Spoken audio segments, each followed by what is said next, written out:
Welcome to master mind of GK. एक बार फिर से आप लोग का स्वागत है मास्टर माइंड ऑफ जीके में। फ्रेंड्स, आज मैं आप लोग के लिए 100 प्रश्नों का फुल प्रैक्टिस सेट लेकर के आया हूं। इस 100 प्रश्न में फ्रेंड्स आपको सभी तरह के प्रश्न देखने को मिलेंगे, जैसे हिंदी से, अंग्रेजी से, सामान्य अध्ययन, सामान्य विज्ञान से और गणित से। तो गणित का सोल्यूशन तो अलग से आप लोग को प्रोवाइड कराया जा रहा है फ्रेंड्स, ठीक है। तो देखिए, मैं सभी तरह का आप जो इजी प्रैक्टिस सेट वो भी प्रोवाइड करा रहा हूँ फ्रेंड्स, और अब जो हार्ड है वो भी प्रोवाइड करा रहा हूँ। तो आपको सब तरह के प्रैक्टिस सेट देख करके जाना है, ठीक है। और 8:30 बजे मैं लाइव आता हूँ फ्रेंड्स, तो आप लोग 8:30 बजे लाइव जरूर जुड़िएगा। उसमें हम 100 जीके जीएस प्रश्न को देखते हैं, जिसमें करंट अफेयर्स और सामान्य सभी मिक्स होते हैं, तो वो भी बहुत इंपॉर्टेंट है। और फ्रेंड्स, आप लोग अभी तक टेलीग्राम ग्रुप नहीं ज्वाइन किया तो इस वीडियो के नीचे डिस्क्रिप्शन में दिया हुआ है टेलीग्राम ग्रुप का लिंक, उसको ज्वाइन कर ले। उस पर ही पीडीएफ मैं आप लोग को प्रोवाइड कराऊंगा, और ऑलरेडी पहले 3-4 पीडीएफ मैं प्रोवाइड करा चुका हूँ फिर 400 क्वेश्चन का। और आज मैं कोशिश करूंगा 3 पीडीएफ मैं प्रोवाइड कराऊँ। 2-3 दिन में सारा जो मैं पढ़ाया हूँ फ्रेंड्स, सभी का पीडीएफ मैं उसमें दे दूंगा। आप लोग फटाफट रिवीजन कर लीजिएगा। रिक्वेस्ट है फ्रेंड्स कि अभी तक चैनल को सब्सक्राइब नहीं किया तो चैनल को जरूर सब्सक्राइब करें, बेल आइकन को जरूर दबाएं। फ्रेंड्स, आपके लिए इतना मेहनत करते हैं, कम से कम वीडियो को लाइक जरूर किया करें। चलिए फ्रेंड्स, फटाफट चलिए आप लोग गेस करते चलेगा। आज का पहला सवाल है, संयोग का विलोम शब्द क्या है? राइट आंसर क्या होगा? पहला नंबर सवाल का बी हो जाएगा, ठीक है, वियोग होगा। संयोग का क्या होगा? विलोम यानी उल्टा शब्द, वियोग हो जाएगा। सवाल नंबर 2 को देखिए, चांदनी का पर्यायवाची शब्द नहीं है। यहाँ पर जरूर देखिएगा, ध्यान दीजिएगा, नहीं पूछा जा रहा है। क्या होता है एग्जाम में जल्दी जल्दी में हम लोग पढ़ते हैं कि पूछा जा रहा है, लेकिन यहाँ नहीं कर रहा है, तो इस पर विशेष ध्यान देना है। क्वेश्चन अच्छी तरह से एग्जाम में पढ़ना है। चांदनी का पर्यायवाची शब्द नहीं है, कौन सा नहीं है? Right answer option number D होगा, ठीक है, मयंक। देखिए, चांदनी का पर्यायवाची शब्द ये सब याद रखिएगा, चंद्रताप होता है, ज्योत्सना होता है, कौमुदी होता है, लेकिन मयंक है जो नहीं होता है। देखिए, मयंक मतलब चंद्रमा होता है, ठीक है फ्रेंड्स। चांदनी और चंद्रमा में फर्क समझिएगा, ठीक है। तो चांदनी का आपका ये पर्यायवाची शब्द ये सब हो गया, लेकिन मयंक मतलब क्या होता है? तो चंद्रमा होता है, तो याद रखिएगा। तो कौन सा चांदनी का नहीं? तो ऑप्शन नंबर डी है, जो किसका? चंद्रमा का पर्यायवाची है। सवाल नंबर 3, फूल का तत्सम क्या होगा? ठीक है, फूल का तत्सम क्या होगा? ऑप्शन नंबर बी, पुष्प हो जाएगा। जी हाँ फ्रेंड्स, जैसे तत्सम का बिगड़ा हुआ ही रूप को क्या कहते हैं? तद्भव कहते हैं। तो फूल है जो तद्भव के अंतर्गत आता है, और पुष्प है जो तत्सम है। चलिए अगला सवाल को लेते हैं कि कविता क्या है? निबंध के रचनाकार कौन है? ठीक है, कविता क्या है? निबंध के रचनाकार कौन है? सवाल नंबर 4 का right answer option number C, Ramchandra Shukla. ये आपका कविता क्या है? एक प्रकार का निबंध है जिसके रचनाकार कौन है? रामचंद्र शुक्ल। देखिए फ्रेंड्स, मैं आपको इजी प्रश्न प्रैक्टिस सेट और हार्ड प्रैक्टिस सेट सभी तरह का मैं प्रोवाइड कर रहा हूँ फ्रेंड्स। आपको सभी तरह के प्रैक्टिस सेट पढ़ करके जाना है, तभी आप अच्छा करके आएंगे। सवाल नंबर 5 को देखें, कौन सा वाक्य शुद्ध है? सवाल नंबर 5 का जो आपका करेक्ट आंसर होगा ऑप्शन नंबर बी, यह आंखों देखी घटना, ये शुद्ध वाक्य। बाकी सभी है जो आपका गलत है। यह आंखों देखी घटना 5 का बी बिल्कुल करेक्ट आंसर हो जाएगा। चलिए सवाल नंबर 6 को देखिए फ्रेंड्स। सवाल नंबर 6 है, किस समास में दोनों पद प्रधान होते हैं? देखिए, समास का तो मैं स्पेशल वीडियो बनाया था फ्रेंड्स, किस में होते हैं दोनों पद प्रधान होते हैं। तो सवाल नंबर 6 का जो राइट आंसर होगा फ्रेंड्स ऑप्शन नंबर सी, द्वंद्व समास में दोनों शब्द प्रधान होते हैं। द्वंद्व समास में जैसे भाई और भाई बहन, इनका उदाहरण हो गया, ठीक है, भाई बहन हो गया, दाल रोटी हो गया, जो हैफन वाला आता है वो सभी द्वंद्व समास के उदाहरण होते हैं। साथ साथ में जैसे कि दो शब्द जब आता है फ्रेंड्स और बीच में हाइफन लगा होता है, तो वो आपका क्या होता है? द्वंद्व समास। जैसे भाई बहन बताया फ्रेंड्स, लोटा डोरी बताया, ठीक है, दिन और रात हो गया, तो हाइफन वाला होता है वो क्या हो जाता है? आपका द्वंद्व समास का उदाहरण हो जाता है। और द्वंद्व समास का दोनों पद प्रधान होते हैं। बहुब्रीहि समास का कोई भी पद प्रधान नहीं होता है फ्रेंड्स, किसी तीसरे विशेष का अर्थ निकलता है। जैसे कि लंबोदर कहें, तो लंबोदर है ये बहुब्रीहि समास के अंतर्गत आएगा, क्योंकि लंबोदर कहें बोध किसका हो रहा है? गणेश जी का बोध है। नीलकंठ हो गया। उसी तरह से फ्रेंड दशानन भी है जो बहुब्रीहि समास का उदाहरण। दशानन बोले अर्थात रावण, तो बहुब्रीहि समास उस तरह से पकड़िए। इसका स्पेशल वीडियो मैं समास का बना करके अपलोड कर दूँ, फ्रेंड्स नहीं देखें तो आप चैनल पर जाकर के देख लीजिएगा। तो सवाल नंबर 6 का क्या कह रहा था कि समास के में दोनों पद प्रधान होते हैं, तो सवाल का 6 number right answer option number C हो जाएगा, द्वंद्व समास, ठीक है। चलिए सवाल नंबर 7 को देखते हैं। सवाल नंबर 7 में आपका क्या है कि बच्चा अखबार पढ़ रहा है, यह किस प्रकार का वाक्य है? बच्चा अखबार पढ़ रहा है, कैसा वाक्य है? 7 का राइट आंसर होगा फ्रेंड्स आपका सकर्मक हो जाएगा, ठीक है। बच्चा पढ़ रहा है क्या? तो अखबार, इसमें कर्म आ रहा है, यानी सकर्मक है ये आपका, ठीक है। अगला सवाल को देखते हैं, सवाल नंबर 8 को। सवाल नंबर 8 है, कौन सा स्त्रीलिंग है? इसमें से छांटे हैं स्त्रीलिंग शब्द कौन सा है? तो सवाल नंबर 8 का correct answer option number B, ये सूचना हमें नहीं मिली है, न कि मिला कहिएगा, गलत हो जाएगा। मित्र है पुल्लिंग, उपहार भी पुल्लिंग और अध्याय भी पुल्लिंग, जबकि सूचना है जो कि आपका स्त्रीलिंग शब्द है। कभी भी देखते हैं कि कोई भी सूचना कोई नहीं मिली है, मिली है कहते हैं ना कि मिला है कहते हैं। Option number B correct answer होगा। सवाल नंबर 9 को देखें कि विसर्ग के साथ स्वर अथवा व्यंजन के संयोग से जो विकार उत्पन्न होता है उसे किस संधि के नाम से जानते हैं? सवाल नंबर 9 का right answer option number C, विसर्ग हो जाएगा, ठीक है। जैसे मनोहर, कल बताया था मैं, मनोहर मनोहर है जो में कौन सा संधि है, तो विसर्ग संधि है, क्योंकि मनोहर का जब संधि विच्छेद करिएगा तो क्या होगा, मनः जोड़ क्या होगा, हर होगा। ठीक है, तो इसमें जैसे विसर्ग आ रहा है, तो इसी का आपका परिभाषा है, विसर्ग के साथ स्वर अथवा व्यंजन के संयोग से जो विकार उत्पन्न होता है उससे किस संधि के नाम से जानते हैं, तो विसर्ग संधि। आपका 9 सवाल आपका हो गया फ्रेंड्स आपका हिंदी से। अब चलिए अंग्रेजी से देख लेते हैं। अंग्रेजी से देखते हैं फ्रेंड्स, सवाल नंबर 10 आप लोग के सामने है। देखिए, sport the erroneous part in any in the following sentence. सवाल नंबर 10 को कह रहा है, तो देखिए यहाँ पर से पढ़ना है फ्रेंड्स आपका, no source of energy is so cheap as solar energy in the present age of energy crisis. जी हाँ, तो इसमें तो कहीं पे कुछ फॉल्ट नहीं लग रहा, यानी कि सभी है जो इसमें शुद्ध है, यानी ऑप्शन नंबर डी इसका राइट आंसर होगा। कह रहा है no source of energy is so cheap as solar energy in the present age of energy crisis. कह रहा है कि आज जो एनर्जी का क्राइसिस है फ्रेंड्स, अभी वर्तमान समय में मतलब कि जो सोलर एनर्जी है उससे सस्ता एनर्जी कोई भी एनर्जी नहीं, यानी सही है। सवाल नंबर 10 का right answer option number D हो जाएगा। सवाल नंबर 11 को देखिए, कर रहा है कि select the correct passive from में कर रहा है पूछने के लिए, सेलेक्ट करने के लिए, तो he will do the work tomorrow. इसका पैसिव में क्या हुआ, ये एक्टिव में दिया हुआ है। 11 नंबर सवाल का right answer option number A होगा, the work will be done by him tomorrow. ठीक है, एक्टिव को जो पैसिव में करिएगा इसका, तो ये हो जाएगा ऑप्शन नंबर ए इसका करेक्ट आंसर होगा। सवाल नंबर 12 को देखें।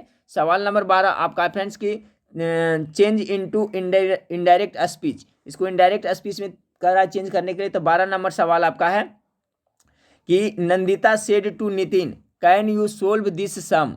नंदिता ने नितिन से कहा क्या तुम यह सवाल को हल कर सकते हो। तो किस तरह से इसको हम करेंगे इनडायरेक्ट स्पीच में। 12 नंबर सवाल का right answer option number D होगा, Nandita asked Nitin if he could solve that sum. Option number D 12 का सही होगा। सवाल नंबर 13 को देखें कि fill the correct words direction 4 and 5 the exact reasons for their disagreement Khalistan yet to be made public. कह रहा है फिल द करेक्ट वर्ड्स, यहाँ पर क्या भरा जाएगा फ्रेंड्स, तो यहाँ पर क्या भराएगा, सवाल नंबर 13। सवाल नंबर 13 है जो आपका रीजन्स का रहा है ना, तो रीजन्स यहाँ पर देखिए, यहाँ पर इसके अनुसार से होगा तो यहाँ पर आर हो जाएगा, प्लूरल होगा। रीजन्स के अनुसार आर का प्रयोग होगा, यहाँ पर क्या होगा, आर हो जाएगा, यानी ऑप्शन नंबर ए 13 का बिल्कुल राइट आंसर हो जाएगा। अगला सवाल को 14 नंबर सवाल को देखते हैं कि the chairperson brushed Khalistan my suggestion. तो 14 नंबर सवाल का जो राइट आंसर होगा ऑप्शन नंबर सी होगा। ठीक है, असाइड हो जाएगा, क्या हो जाएगा, असाइड हो जाएगा। ब्रश असाइड होता है, ठीक है, ब्रश असाइड मतलब क्या होता है, इग्नोर करना होता है, ठीक है, नज़रअंदाज करना। तो the chair person brushed aside my suggestion, यानी कि इग्नोर। ब्रश्ड असाइड मतलब क्या होता है, ये आपका साथ में आता है, तो इसका मतलब तो इग्नोर करना। तो जो चेयर पर्सन हो के मेरा सजेशन को इग्नोर किया, ऑप्शन नंबर 14 का सी करेक्ट आंसर होगा। सवाल नंबर 15 को देखें, select the most appropriate antonyms of the given words. ठीक है, तो है आपका एग्जेस्पेरेटिंग। ठीक है, एग्जेस्पेरेटिंग का क्या होगा, एग्जेस्पेरेटिंग मतलब क्या होता है फ्रेंड्स, तो होता है आपका आवेशित होता है, तो इसका क्या हो जाएगा, इसका हो जाएगा आपका सूदिंग हो जाएगा। ठीक है, सूदिंग यानी ऑप्शन नंबर ए सूदिंग। सूदिंग मतलब क्या होता है फ्रेंड्स, शांत होता है, इसका मतलब होता है आपका आवेशित होता है। तो इसका 15 नंबर सवाल का जो आपका एंटोनिम हो जाएगा ऑप्शन नंबर ए, 15 का ए करेक्ट आंसर हो जाएगा। सवाल नंबर 16 को देखें। सवाल नंबर 16 का है select the most appropriate synonym of the given word. Synonym कह रहा है, पूछा समानार्थी शब्द, तो है कंट्रोवर्ट। ठीक है, कंट्रोवर्ट मतलब क्या होता है, तो सवाल नंबर आपका 17 है। सवाल कंट्रोवर्ट मतलब सवाल नंबर 16 है फ्रेंड्स। सवाल नंबर 16 कंट्रोवर्ट मतलब क्या होता है, तो विरोध करना होता है। ठीक है, तो इसका जो आपका सिनोनिम हो जाएगा क्या हो जाएगा, 16 नंबर सवाल का right answer option number C हो जाएगा। ठीक है, कॉन्ट्राडिक्ट मतलब भी होता है क्या, विरोध करना, विरोध जताना होता है। तो कंट्रोवर्ट मतलब विरोध होता है, जताना होता है फ्रेंड्स, और इसका सिनोनिम क्या हो जाएगा, तो ऑप्शन नंबर सी कॉन्ट्राडिक्ट हो जाएगा। तो 16 का सी करेक्ट आंसर हो जाएगा। सवाल नंबर 17, हाँ फिर सवाल नंबर 17 को देखिए। सवाल नंबर 17 आपका है कि select the alternative which is the best substitute of the sentence. क्या है, person who insists on adherence to formal rules और लिटरेरी मीनिंग। इसका हो जाएगा पेडेंट। पेडेंट मतलब क्या होता है फ्रेंड्स, तो आपका रूढ़िवादी होता है। सवाल नंबर 18 को देखें, कह रहा है कि select the alternative which is best express the meaning of the item और फ्रेज। ठीक है, तो क्या इसका मीनिंग आपको पूछ रहा है फ्रेंड्स, तो कह रहा है who are we to sit in judgement over their choices. 18 number सवाल तो आपका है टू सीट, ठीक है फ्रेंड्स।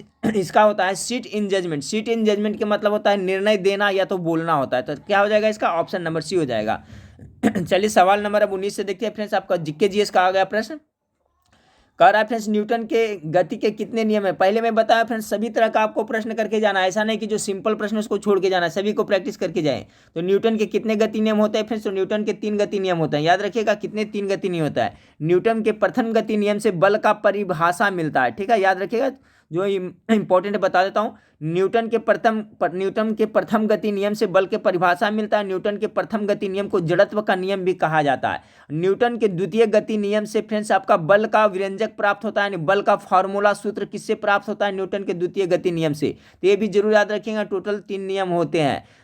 तो समझ गए होंगे फ्रेंड्स। चलिए सवाल नंबर आप 20 को देखते हैं। सवाल नंबर 20 आपका है कि एक अश्व शक्ति में कितने वाट होते हैं? हो सकता है ये सवाल आपको पूछ दिया जाए, कोई हल्का सवाल पूछा जाता है फ्रेंड्स। तो ऑप्शन नंबर ए इसका राइट आंसर होगा 746।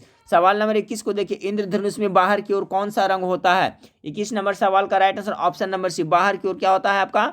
लाल रंग होता है, ठीक है। इंद्रधनुष में बाहर की ओर कौन सा रंग होता है? तो लाल होता है, क्योंकि देख बैनी आह पिनाला, देखिएगा फ्रेंड्स इसका ट्रिक है बैनी आह पिनाला। तो देखिए लास्ट में ला आ रहा है, तो इंद्रधनुष में बाहर की ओर कौन सा रंग होता है? तो लाल रंग होता है। ये सवाल देखिए पिछले बार जब बिहार पुलिस हुआ था तो इससे संबंधित एक प्रश्न पूछा गया था फ्रेंड्स 2020 में। तो इसका कॉन्सेप्ट आप लोग क्लियर जरूर रखिएगा। सवाल नंबर 22 कह रहा है फ्रेंड्स पराश्रव्य ध्वनि, ठीक है, पराश्रव्य ध्वनि की आवृत्ति कितनी होती है? तो पराश्रव्य ध्वनि की आवृत्ति होती है जो फ्रेंड्स आपका 20,000 हर्ट्ज से अधिक होता है, ठीक है, 20,000 हर्ट्ज से अधिक होता है। यानी ऑप्शन नंबर ए इसका बिल्कुल राइट आंसर। देख रहे हैं यहाँ पर अधिक का सीन बता रहा है फ्रेंड्स, ग्रेटर देन, यानी कितना? 20,000 हर्ट्ज से अधिक वाले ध्वनि की आवृत्ति को क्या कहेंगे? पराश्रव्य कहेंगे, ठीक है। और हम लोग जो सुनते हैं जो फ्रेंड्स आप लोग को श्रव्य कहते हैं फ्रेंड्स, उसका आवृत्ति आप लोग को सबको पता होगा, उसका भी कॉन्सेप्ट आप लोग क्लियर कर रखिएगा। 20 हर्ट्ज से लेकर के 20,000 हर्ट्ज तक हम लोग सुनते हैं, उसे श्रव्य ध्वनि कहते हैं। तो इसका कॉन्सेप्ट आप लोग जरूर क्लियर रखिएगा। अगला सर अवश्रव्य ध्वनि किसे कहते हैं फ्रेंड्स? तो 20 हर्ट्ज से कम वाले ध्वनि को अवश्रव्य कहते हैं। अब 20 हर्ट्ज से 20,000 हर्ट्ज वाले ध्वनि को क्या कहते हैं? श्रव्य कहते हैं। अब 20,000 हर्ट्ज से अधिक वाले ध्वनि को पराश्रव्य कहते हैं। तो इसका कॉन्सेप्ट जरूर क्लियर रखिएगा। सवाल नंबर 23 को देखिए क्या कर रहा है। फॉरेनहाइट तापमापी के ऊपरी तथा निचली बिंदु के मध्य कितना अंतराल होता है? बहुत अच्छा सवाल है साइंस का फ्रेंड्स, ठीक है, याद रखिएगा। कह रहा है फॉरेनहाइट तापमापी के ऊपरी तथा निचली बिंदु के मध्य कितना का अंतराल होता है? तो इसका राइट आंसर हो जाएगा फ्रेंड्स आपका ऑप्शन नंबर बी हो जाएगा। कितना? 180 डिग्री का अंतराल होता है, ठीक है, याद कर लीजिएगा।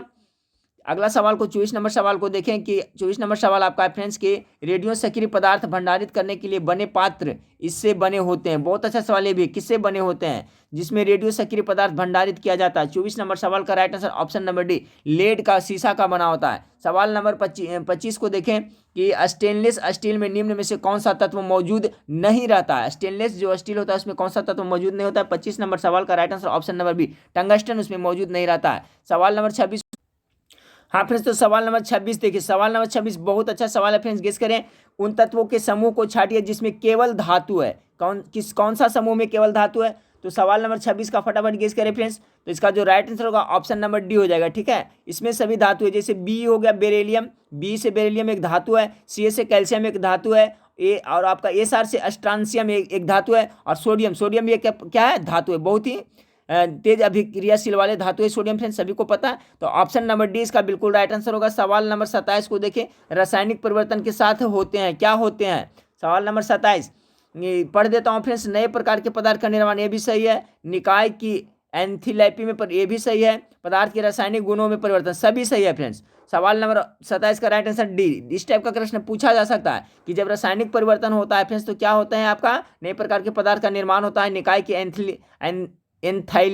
एंथैल्पी में परिवर्तन होता है, पदार्थ के रासायनिक गुणों में परिवर्तन होता है। उपयुक्त तो सभी हो जाएगा। रासायनिक परिवर्तन का उदाहरण में जैसे फ्रेंड्स आपका कोयला का जलना रासायनिक परिवर्तन, उसके बाद में आपका हो गया फ्रेंड्स दूध से दही बनना रासायनिक परिवर्तन, हमारे पेट में जो खाना पचता है रासायनिक परिवर्तन, चावल से भात बनाना रासायनिक परिवर्तन। यानी ऐसा परिवर्तन फ्रेंड्स जो परिवर्तन होने के बाद में फिर वो अपने मेन रूप में नहीं आवे तो वो क्या रासायनिक परिवर्तन कहलाएगा। तो इसका कॉन्सेप्ट क्लियर रखिएगा, एक सवाल जरूर पूछा जाएगा। अब भौतिक परिवर्तन में फ्रेंड्स जैसे कि बर्फ से पानी बनना, पानी से बर्फ बनना, भौतिक परिवर्तन आ जा रहा है, ठीक है। इसी तरह से जो और है आपका मोमबत्ती का पिघलना, मोमबत्ती का पिघलना रहेगा तो हो जाएगा भौतिक परिवर्तन, लेकिन मोमबत्ती का जलना होगा फ्रेंड्स, इसमें दोनों परिवर्तन होता है, रासायनिक परिवर्तन भी होता है और आपका भौतिक परिवर्तन होता है। तो सभी का कॉन्सेप्ट क्लियर रखिएगा फ्रेंड्स। देखिए समय कम है और जो जो मैं टॉपिक कभी बताता हूँ फ्रेंड्स, उसका कॉन्सेप्ट आप कॉपी पर लिख करके रखिएगा, क्योंकि उस टॉपिक से प्रश्न पूछा जाता है। ठीक है, मेरी तो पूरी प्रयास रहेगी फ्रेंड्स कि जितना हो सके ज़्यादा से ज़्यादा मैं आप लोग को बताऊँ। आप लोग भी अपनी तरफ से कोई कसर ना छोड़े फ्रेंड्स, ज़्यादा से ज़्यादा पढ़ करके जाएँ।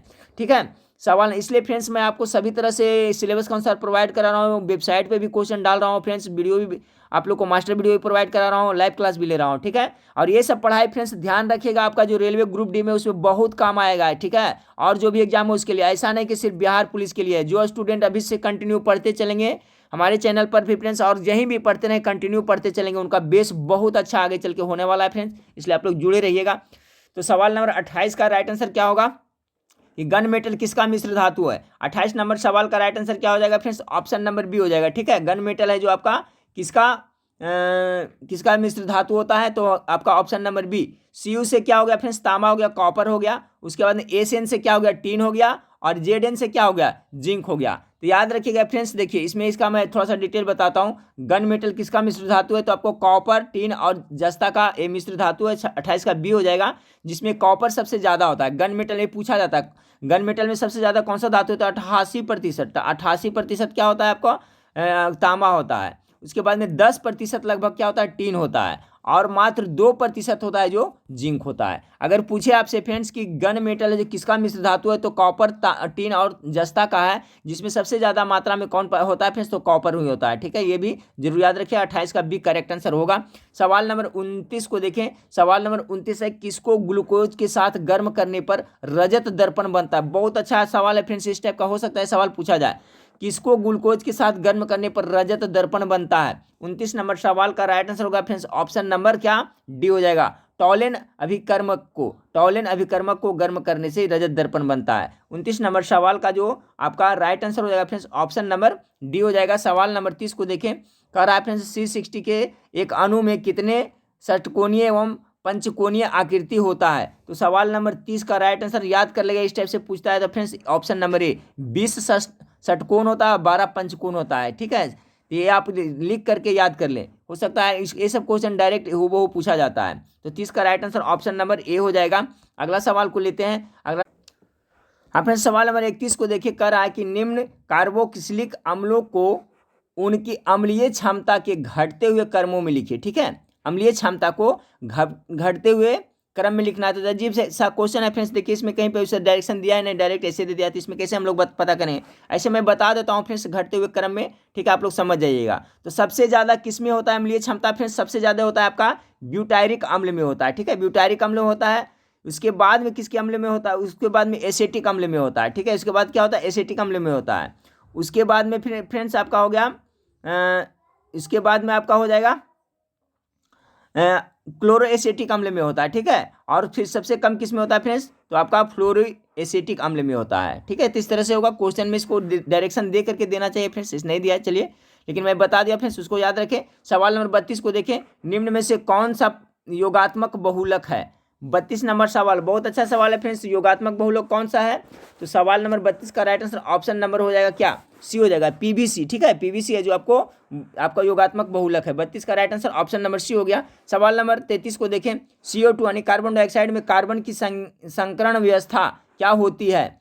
तो CO2 में कार्बन की संकरण व्यवस्था क्या होती है। 33 नंबर सवाल का राइट आंसर ऑप्शन नंबर ए हो जाएगा, SP होती है। ठीक है, SP। चलिए अगला सवाल को देखते हैं फ्रेंड्स। 34 नंबर सवाल करा, निम्नलिखित ऑक्साइडों के अम्लीय गुण का सही क्रम कौन सा है। तो सही क्रम कौन सा है फ्रेंड्स, यहाँ पर देख ले अम्लीय गुण का है ना। तो 34 नंबर सवाल का जो राइट आंसर होगा फ्रेंड्स ऑप्शन नंबर डी होगा, एक क्रम है आपका जो बिल्कुल सही है। चलिए अगला सवाल को लेते हैं। 35 नंबर सवाल, बोर की परिकल्पना के अनुसार एन में स्थिर कक्षा का कोणीय संवेग होता है। ये बहुत अच्छा सवाल है, याद लिख करके सब प्रश्न याद कर ले। बोर की परिकल्पना अनुसार एन में स्थिर कक्षा का कोणीय संवेग होता है कितना। 35 नंबर सवाल का right answer option number B हो जाएगा। ठीक है फ्रेंड्स, 35 नंबर सवाल का right answer option number B बिल्कुल सही है। चलिए अगला सवाल को लेते हैं कि क्षार धातुओं में क्या होता है। 36 का क्षार धातुओं में क्या होता है, तो इसका जो राइट आंसर होगा ऑप्शन नंबर डी हो, इलेक्ट्रॉनिक विन्यास। क्षार धातुओं में इलेक्ट्रॉनिक विन्यास कैसा होता है, तो 2NP1 होता है। ठीक है फ्रेंड्स, ऑप्शन नंबर डी 36 का राइट आंसर हो जाएगा। अगला सवाल, हाँ फ्रेंड्स, तो सवाल नंबर 37 को देखें। सवाल नंबर 37 आपका है कि प्रकाश संश्लेषण के दौरान पौधे किस गैस का अवशोषण करते हैं। सवाल नंबर 37 का जो करेक्ट आंसर होगा ऑप्शन नंबर ए, अवशोषण किसका करता है, CO2 यानी कार्बन डाइऑक्साइड को अवशोषण करता है। अगला सवाल 38 नंबर सवाल को देखें कि वायरस में पाया जाता है। ठीक है, बहुत अच्छा सवाल ये 38 का है। वायरस में क्या RNA और DNA दोनों होता है। ठीक है फ्रेंड्स, यानी 38 का right answer option number C हो जाएगा। राइबोन्यूक्लिक एसिड भी पाया जाता है फ्रेंड्स, ठीक है, और DNA भी पाया जाता है। 38 का right answer option number C हो जाएगा। सवाल नंबर 39 को देखें, कोशिका का पावर हाउस किसे कहा जाता है। बहुत बार बताएं फ्रेंड्स, माइटोकॉन्ड्रिया को कोशिका का पावर हाउस कहा जाता है, लाइसोसोम को आत्महत्या का थैली कहा जाता है, राइबोसोम को प्रोटीन का फैक्ट्री कहा जाता है। ये तीनों में से एक तो जरूर पूछेगा फ्रेंड्स, आप लोग याद रखिएगा। तीनों को मैं बता दिया। प्रोटीन फैक्ट्री किसे, राइबोसोम को प्रोटीन फैक्ट्री या प्रोटीन का कारखाना राइबोसोम, आत्महत्या की थैली लाइसोसोम, माइटोकॉन्ड्रिया क्या कहा जाता है, कोशिका का पावर हाउस। अगला सवाल को देखते हैं 40 नंबर सवाल को, इनमें से किसे वायु प्रदूषक का सूचक कहा जाता है। बहुत अच्छा सवाल ये भी है 40 का।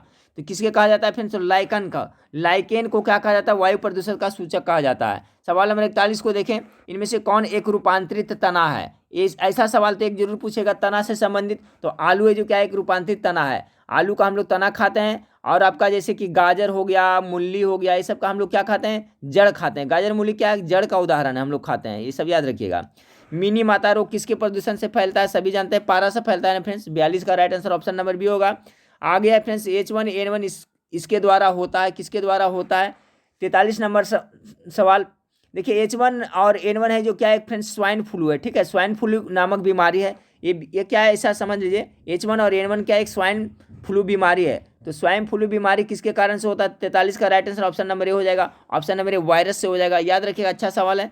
पीतरस कहाँ जमा होती है, तो पीतरस तो आपको पित्ताशय में जमा होता है। निकलता है कहाँ से पीतरस, तो यकृत से निकलता है। श्रावण आपका लीवर से होता है, और जमा कहाँ होता है फ्रेंड्स, तो पित्ताशय में होता है। सवाल नंबर 45 को देखिए, रेटिनॉल को किस विटामिन के नाम से जाना जाता है। 45 का जो आपका right answer option number A, vitamin A से जाना जाता है। देखिए फ्रेंड्स, आप बहुत सारे स्टूडेंट कमेंट करते हैं सर इतना इजी नहीं पूछेगा, तो इजी और हार्ड नहीं देखना है फ्रेंड्स, आपको सभी तरह के प्रश्न प्रैक्टिस करके जाना है। ठीक है, ऐसा नहीं कि सभी एकदम पूरा डिफिकल्ट ही पूछा जाता है, कभी कभी सिंपल प्रश्न में आप लोग का गलती हो जाती है फ्रेंड्स, इसलिए सभी का रिविजन करके जाएं।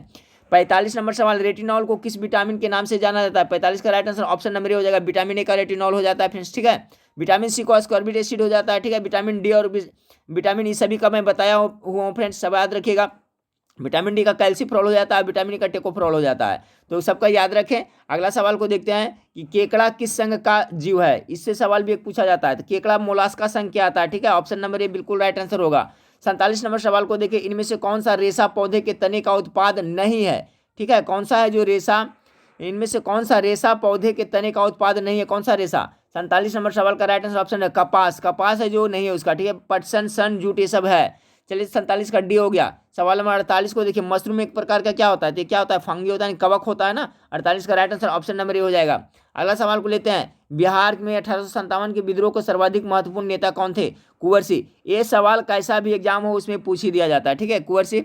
अगला सवाल को देखते हैं, 1857 में सर्वाधिक सिपाही का, ये बहुत अच्छा सवाल है। 1857 का जो क्रांति हुआ था, सिपाही विद्रोह हुआ था, उसमें सबसे ज्यादा सिपाही कहाँ के थे। 50 का राइट आंसर हो जाएगा क्या फ्रेंड्स, फटाफट गेस करें। इसका राइट आंसर अवध से थे। ठीक है, अवध, यानी ऑप्शन नंबर ए इसका बिल्कुल राइट आंसर। 1800 क्रांति में सर्वाधिक सिपाही अवध से थे। ठीक है, और अवध से जो इसका जो कौन किए थे फ्रेंड्स, आपका नेतृत्व किसने किए थे, तो आप लोग हमें कमेंट करके बताइएगा कि अवध से नेतृत्व किसने किया था। ठीक है, अवध से 1857 के विद्रोह का नेतृत्व किसने किया था, सबसे ज्यादा वहीं से सिपाही था। तो कमेंट करके हमको बताइएगा सवाल नंबर 50 का। ठीक है, कौन नेतृत्व किए थे। सवाल नंबर 51 को देखिए, सवाल नंबर 51 आपका है, बिहार 1857 की क्रांति के नेता बाबू कुंवर सिंह का देहांत कब हुआ था। ये भी अच्छा सवाल है, फिर से याद रखिएगा। तो देहांत कब हुआ था आपका, 1858 में हुआ था ना, यानी ऑप्शन नंबर सी 26 अप्रैल 1858 को आपका बाबू कुंवर सिंह की देहांत हो गई थी। 51 का सी हो जाएगा। सवाल नंबर 52 को देखें, आपने सवाल नंबर 52 को देखिए, सवाल नंबर 52 है, बिहार में 1857 का जन विद्रोह का सर्वप्रथम किसने नेतृत्व में हुआ था। तब 52 नंबर सवाल का right answer option number C हुआ, पीर अली के नेतृत्व में हुआ था, पटना से हुआ था। याद रखिएगा, बिहार में 1857 के जो जन विद्रोह हुआ था वो पटना से, उसका नेता कौन थे, पीर अली थे। अगला सवाल आपका है फ्रेंड्स कि पटना के 1857 के विद्रोह के नेता पीर अली को फांसी हुई थी, कब हुई थी। तो 53 नंबर सवाल का right answer option number B हो जाएगा, 7 जुलाई 1857 को उनको फांसी दी गई थी। अगला है, बहावी आंदोलन का मुख्य केंद्र था तो बहावी आंदोलन का मुख्य केंद्र क्या था? तो सवाल नंबर 50 का जो राइट आंसर होगा friends option number C, Patna था। ठीक है, और बहावी आंदोलन की शुरुआत कब हुआ था? तो 1826 ईस्वी में हुआ था फ्रेंड्स। और इसका नेतृत्व किसने किया था? तो अब्दुल बहाव ने किया था। अब्दुल बहाव ने इसका नेतृत्व 1826 से किए थे फ्रेंड्स। ठीक है, और कहाँ हुआ था? पटना में हुआ था। इसलिए फ्रेंड्स इसका बहावी आंदोलन भी नाम रखा गया। तो ये भी याद रखिएगा। सवाल क्या है? बहावी आंदोलन का मुख्य केंद्र कहाँ था? पटना था। इसका नेतृत्व कौन किया था? अब्दुल बहाव ने किया था। कब हुआ था? 1826 में हुआ था। सवाल नंबर 55 को देखिए। सवाल नंबर 55 आपका है कि पटना के अंतिम मुख्य बहावी नेता कौन थे? 55 नंबर सवाल का right answer option number D होगा, अहमदुल्ला था जो अंतिम बहावी नेता थे। सवाल नंबर 56 को देखें। नासा के पहले मंगल हेलीकॉप्टर का क्या नाम रखा गया? बहुत अच्छा सवाल फ्रेंड्स, ये पक्का पूछने वाला है। सी हो जाएगा इसका राइट आंसर। क्या है? इंजीन्यूटी रखा गया है। नासा के पहले मंगल हेलीकॉप्टर का नाम क्या रखा गया है? तो इंजीन्यूटी। ऑप्शन नंबर सी 56 का राइट आंसर हो जाएगा। सवाल नंबर 57 को देखें। 2021 में 107वें भारतीय विज्ञान कांग्रेस का आयोजन कहाँ किया गया? ये भी अच्छा सवाल है। 57 का राइट आंसर आपका बेंगलुरु हो जाएगा। 2021 में 107वें भारतीय विज्ञान कांग्रेस का आयोजन कहाँ किया गया? बेंगलुरु में। 58 नंबर सवाल को देखिए फ्रेंड्स। किस विश्वविद्यालय के वैज्ञानिक द्वारा ऐसे प्राणी की खोज की गई जो बिना ऑक्सीजन के जीवित रहता है? 58 नंबर सवाल का राइट आंसर हो जाएगा ऑप्शन नंबर सी फ्रेंड्स। ठीक है, कहाँ के?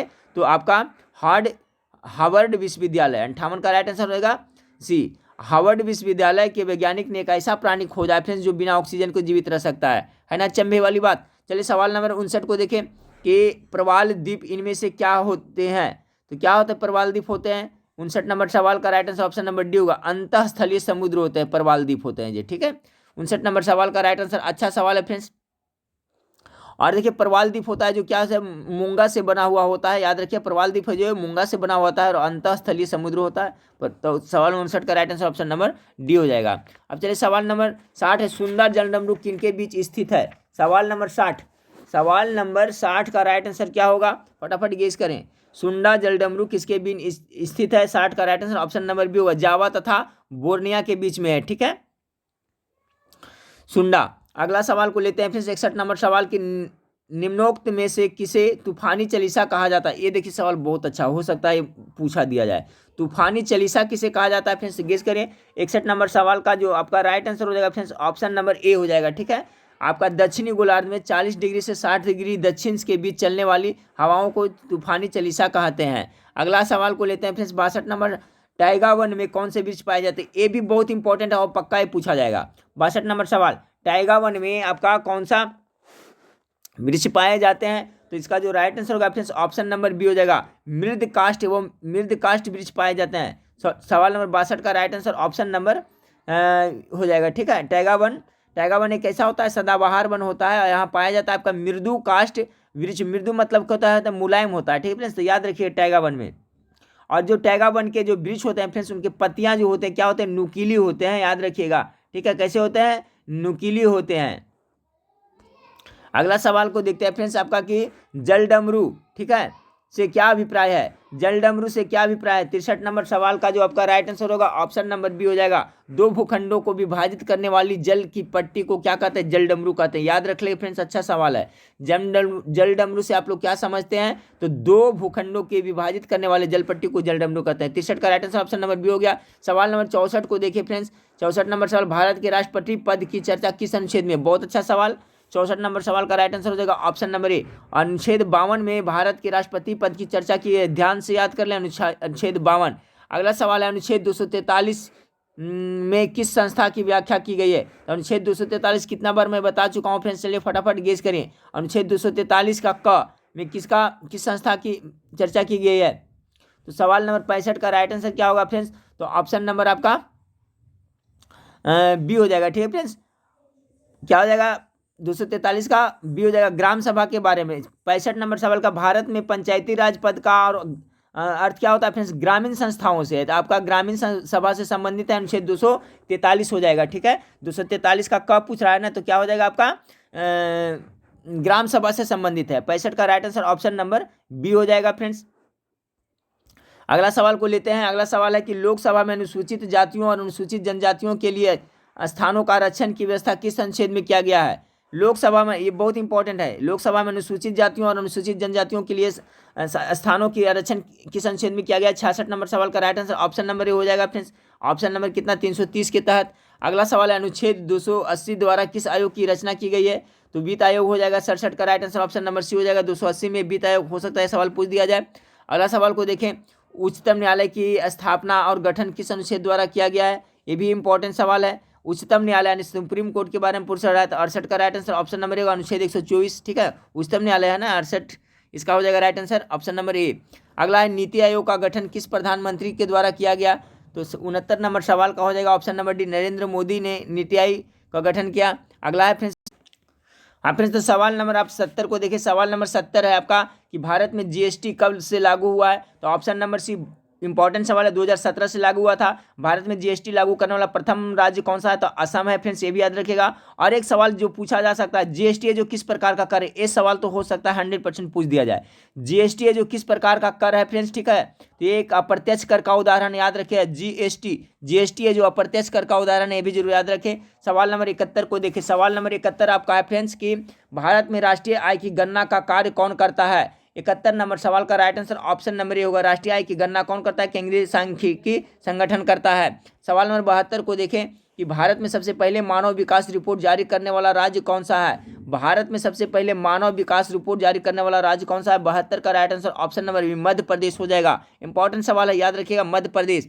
अगला सवाल आपका फ्रेंड्स कि राष्ट्रीय विकास परिषद का पदेन अध्यक्ष कौन होता है? राष्ट्रीय विकास परिषद का पदेन अध्यक्ष कौन होता है? तो इसका तो सबको पता होना चाहिए, कौन होता है? प्रधानमंत्री, ऑप्शन नंबर बी। अब देखिए मैथ का सोल्यूशन है फ्रेंड्स, तो मैथ का सोल्यूशन आपको कुछ देर के बाद में आपको श्वेता मैम प्रोवाइड करा देगी। हम लोग जीके जीएस और बाकी सब देख लेते हैं। चलिए सवाल नंबर 84 से देखते हैं कि प्रायद्वीपीय भारत में उच्चतम पर्वत चोटी कौन सा है? 84 का आपका राइट आंसर क्या होगा? फटाफट गेस करें। इसका राइट आंसर हो जाएगा ऑप्शन नंबर ए, अनाई मुडी। प्रायद्वीपीय भारत में उच्चतम पर्वत चोटी कौन सा है? तो अनाई मुडी है। ठीक है, 84 का जो राइट आंसर हो जाएगा फ्रेंड्स ऑप्शन नंबर ए हो जाएगा।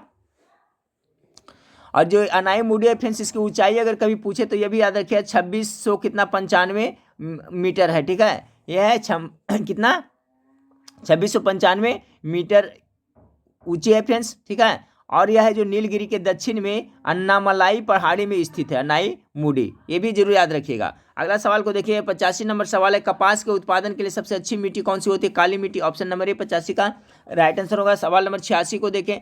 सवाल नंबर 86 आपका फ्रेंड्स की उष्ण कटिबंधीय वर्षा वन में सामान्य रूप से पाए जाने वाले पौधे क्या होता है? ये भी बहुत अच्छा सवाल है। जो उष्ण कटिबंधीय वर्षा वन होते हैं उसमें कौन सामान्य रूप से पाए जाने वाले पौधे का नाम क्या है? 86 का राइट आंसर ऑप्शन नंबर ए हो जाएगा। उसे क्या कहते हैं? आर्किड कहते हैं। ठीक है, ऑप्शन नंबर 86 का ये राइट आंसर हो जाएगा, आर्किड कहते हैं फ्रेंड्स 86 का, याद रखिएगा। अगला सवाल को देखते हैं। सवाल नंबर 87 है आपका, कोयले से वाणिज्यिक रूप से पैदा होने वाली ऊर्जा को क्या कहते हैं? बहुत अच्छा सवाल। जो कोयले से वाणिज्यिक रूप से पैदा होने वाली ऊर्जा को क्या कहते हैं? तो 87 का राइट आंसर ऑप्शन नंबर ताप ऊर्जा कहते हैं। अगला सवाल को देखते हैं कि निम्नलिखित में से कौन सा सौर परिवार से संबंधित नहीं है? 88 का right answer option number D होगा, निहारिका। निहारिका है जो क्या है फ्रेंड्स? सौर परिवार से संबंधित आपका नहीं है।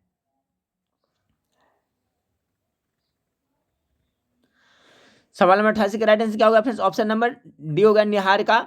अब बाकी आपका क्षुद्र ग्रह धूमकेतु ये सभी सौर परिवार से संबंधित है, जबकि निहारिका जो उससे संबंधित नहीं है। 89 को देखें, रिएक्टर स्केल का प्रयोग किसके मापने के लिए किया जाता है? तो ये सवाल देखिए सिंपल में एक पूछा जा सकता है, तो इसका राइट आंसर क्या हो जाएगा? ऑप्शन नंबर सी, भूकंप की तीव्रता। हो सकता है पूछ दिया जाइए, तो भूकंप की तीव्रता सभी को याद कर ले फ्रेंड्स। 90 का देखें कितने भारतीय प्रदेशों से होकर कर्क रेखा गुजरती है?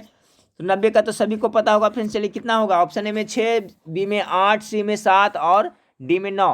क्या होगा? 90 का बी होगा, 8 राज्यों से होकर गुजरता है फ्रेंड्स। गमछा झारो मित्रों पर एक सब कहावत बहुत ही फेमस है, ग से गुजरात, इस तरह से मिला लीजिएगा। ग से गुजरात हो गया, फिर गमछा, म से मध्य प्रदेश, इस तरह से आप लोग मिला लीजिएगा। गमछा झारो मित्रों पर लिखिएगा तो 8 आपका राज्य आ जाएगा।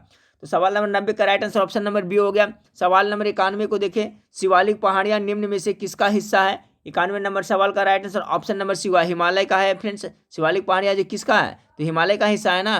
चलिए अगला सवाल को देखते हैं कि निम्नलिखित युग्मों में कौन सा सुमेलित नहीं है? कौन सा सुमेलित नहीं है 92 का?